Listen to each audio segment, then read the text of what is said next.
Hi, ఇది ఒక important case study.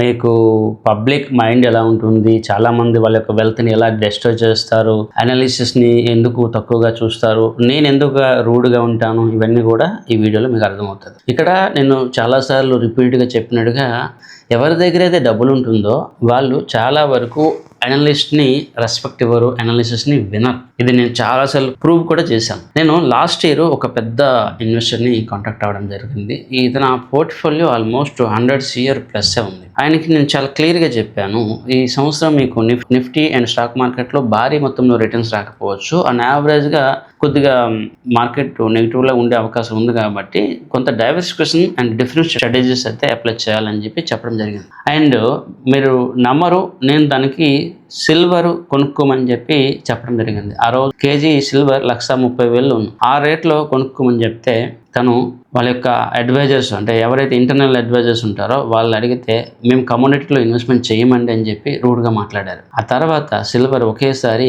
3 రెట్ల నుంచి 4 రెట్ల వరకు పెరిగిపోయింది. ఇంత పెద్ద ఇన్వెస్టర్ ఒక 10 కోట్లు ఇన్వెస్ట్మెంట్ చేస్తే 20-30 కోట్లు ప్రాఫిట్ అయితే వచ్చేది కదా. ఇక్కడ హైలైట్ ఏంటంటే ఆ తర్వాత జనవరి 28 అంతకు ముందు వీళ్ళు సిల్వరు దాదాపు 3.5 లక్షలు 3 లక్షల రూపాయలు ఆ పైనే కొనుక్కున్నారు. ఆ తర్వాత వాళ్ళు లాస్ట్లో అయితే ఎగ్జిట్ అయ్యారు. వాళ్ళు ఆల్మోస్ట్ 2 CR వరకు లాస్ అయ్యారని చెప్పి తర్వాత నాకు ఇన్ఫర్మేషన్ అయితే వచ్చింది. ఇక్కడ ఇంకొక పాయింట్, నేను ఇదివరకు చెప్పినట్టుగా లాస్ట్ టైం సిల్వర్ బై చేయాలంటే డైరెక్ట్గా సిల్వర్ బై చేయొచ్చు, గోల్డ్ అయితే డైరెక్ట్గా బై చేయొచ్చు, దాంతోపాటు MCXలో డెరివేటివ్ బేస్డ్గా కూడా బై చేయొచ్చు అని చెప్పడం జరిగింది. ఒకవేళ డెరివేటివ్ మార్జిన్ బేస్డ్గా ట్రేడ్ చేస్తే వాళ్ళకి ఇంకొక 3 times రిటర్న్స్ వచ్చాను, అంటే 9x రిటర్న్స్ వచ్చేది. ఇప్పుడు ఇంత పెద్ద పోర్ట్ఫోలియోలో ఒక 5 కోట్లు 10 కోట్లు మనం చెప్పినట్టుగా విని ఉంటే వాళ్ళకి దాదాపు 50 నుంచి 100 కోట్ల ప్రాఫిట్ అయితే వచ్చేది. కేవలం ఫీజెస్ అనేది ఒకటి, 2 వాళ్ళ యొక్క సర్కిల్ ఏదైతే చెప్పారో దాన్ని మాత్రమే రెస్పెక్ట్ ఇచ్చారు, కానీ నేను ఇచ్చిన అనాలిసిస్ని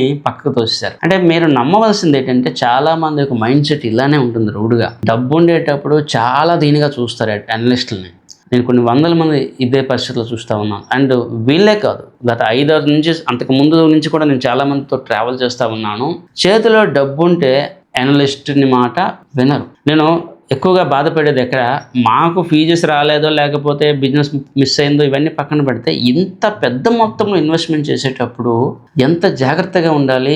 ఎంత అద్భుతమైన ఛాన్సెస్ మిస్ అయిపోయారు కదా. ఇన్ని కోట్లు సంపాదించే అవకాశం ఎప్పుడు రాదు కదా. చాలాసార్లు నేను గమనిస్తూ ఉంటాను. ఇప్పుడు చాలామంది కస్టమర్స్ నేను చెప్పింది అలా ఫాలో అవుతూ ఉంటే వాళ్ళకి 3 సంవత్సరాలు 5 సంవత్సరాల్లో బెస్ట్ రిటర్న్స్ వచ్చేవి. కానీ చాలామంది నెగిటివ్ మైండ్లో ఉండిపోతారు. అయితే ఇంకొక వైపు చాలామంది ఏం చేస్తున్నారంటే 1-2 లక్షలు పట్టుకుని వచ్చి నాకు డబల్ చేసి ట్రిపుల్ చేసి అని ప్రెషర్ క్రియేట్ చేస్తారు. తక్కువ బడ్జెట్లో మనం స్ట్రాటజీస్ని అప్లై చేయలేము, అది ప్రాబ్లం. మీకు మార్జిన్ మనీ కానీ లేకపోతే డిఫరెంట్ స్ట్రాటజీస్ తీసుకోవాలంటే బేసిక్ అమౌంట్ అయితే మ్యాండేటరీగా ఉంటుంది. అండ్ చాలా మంది తక్కువ బడ్జెట్లో ఉన్న వాళ్ళు ఫీచర్స్ పే చేయలేరు, అది ఇంకో ప్రాబ్లం. అండ్ పేషెన్స్ కూడా చాలా తక్కువగా ఉంటుంది. కానీ పెద్ద బడ్జెట్లో ఇన్వెస్ట్మెంట్ చేసేవాళ్ళు ఇంత రిస్క్ వాళ్ళు వేరే దగ్గర చేస్తారు. మాలాంటి అనలిస్టులు ఏదో చెప్తే దాన్ని చాలా వరకు వినరు. ఇది జస్ట్ ఒక ఎగ్జాంపుల్, నేను ప్రూఫ్స్ కూడా ఇవ్వగలను. ఇలాంటి ప్రూఫ్స్ చాలానే ఉన్నాయి నా దగ్గర.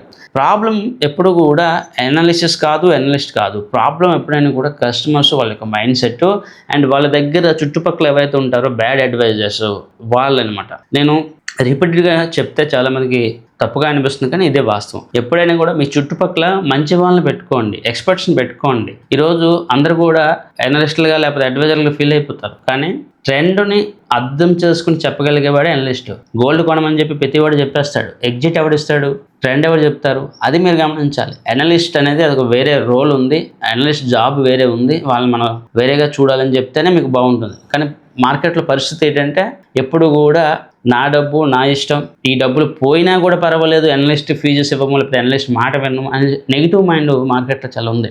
ఇలాంటివి కొన్ని వందల కేసెస్ ఇచ్చినా కూడా చాలామందికి ఉపయోగపడవు. ఎందుకంటే వాళ్ళు స్టిల్ ఆ నెగిటివ్ మైండ్లోనే వాళ్ళు ఉండిపోతారు. నేను చెప్పింది అబద్ధమని అనుకుంటారు తప్ప నేను చెప్పిన దాంట్లో నిజం ఎంత ఉంది, వాస్తవం ఏంటి, సైకలాజికల్ తప్పులు ఏంటి. సైకలాజికల్ తప్పులు అంటే చాలా వరకు అసలు నచ్చదు. చాలా వరకు ఇన్వెస్ట్మెంట్స్లో డెసిషన్స్లో రాంగ్ జరిగేది సైకలాజికల్ మేనేజ్మెంట్ అనమాట. అది లేనప్పుడు రాంగ్ అవుతుంది. ఒక పర్సన్ ఏదో ఒక బిజినెస్లో ఎక్స్పర్ట్ అయ్యి ఉండొచ్చు, ఏదో ఒక బిజినెస్లో తను పెద్ద మొత్తంలో వెల్త్ క్రియేషన్ చేసి ఉండొచ్చు, కానీ when it comes to stock market, community trading, experience ఉన్న అనలిస్టుల యొక్క రోల్ వేరేగా ఉంటుంది, నార్మల్గా ట్రేడింగ్ చేసే వాళ్ళ రోల్ వేరేగా ఉంటుంది. అది మీరు అర్థం చేసుకోవాలి. ఇప్పుడు మార్కెట్లో చాలా వరకు ఫేక్ గురూస్ ఎక్కువగా ఉన్నారు అండ్ ఫేక్ కస్టమర్స్ కూడా అలాగే ఉన్నారు. కస్టమర్స్ ఎప్పుడు కూడా అయితే వెంటనే ప్రాఫిట్లు వచ్చేయాలి, లేదా జెన్యూన్ది మేము వినము అని చెప్పి మైండ్ సెట్లు ఉంటారు. ఇప్పుడు చూడండి, నేను లాస్ట్ ఇయర్ గోల్డ్ సిల్వర్ చెప్తే వినలేదు, ఈరోజు జనవరి 25 తర్వాత బల్క్ మొత్తంలో బై చేశారు. అలానే ఇదే తీరులో చాలామంది